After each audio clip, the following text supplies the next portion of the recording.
ሰላም ኣብ ሙሉ ዓለም ዘለኹም የህዋተይ ከመይ ኣለኹም? ኣነስያ ይበሃል።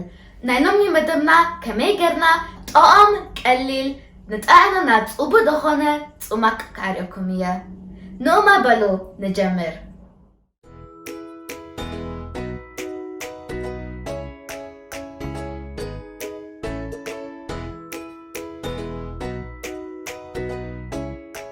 ቅድሚ ሁሉ ኣብ ናትና መጣሃኒት ሓንቲ ጣሳ ስፒናች ሓምሊ ነእትወሉ። ስፒናች ሓምሊ ንነብስና ጽቡቕ እዩ ስለ ቪታሚን K ኣለዎ።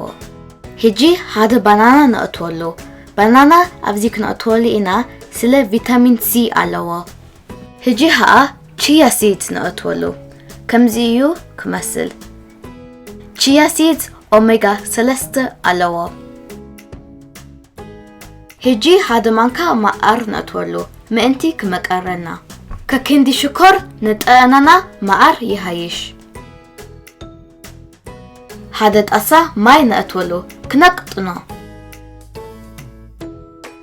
መጨረሽታ ፍርቂ ጣሳ ሉዝ ፀባ ነእትወሉ።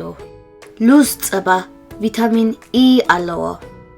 እንተ ሉዝ ፀባ ፈለጥኩማ በእንግሊሽ አልሞንድ ሚልክ ማለት እዩ።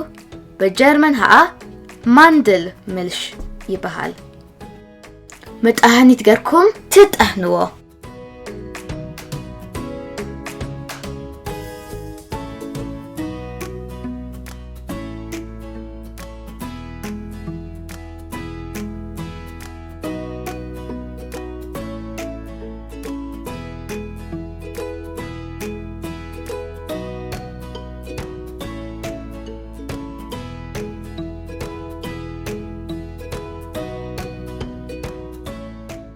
إذا أنا لم يتسمعك هتفتوى تسوى يقبر لايك شين سبسكرايب أي ترسوه يك أني لي سقا زمت زلو جزي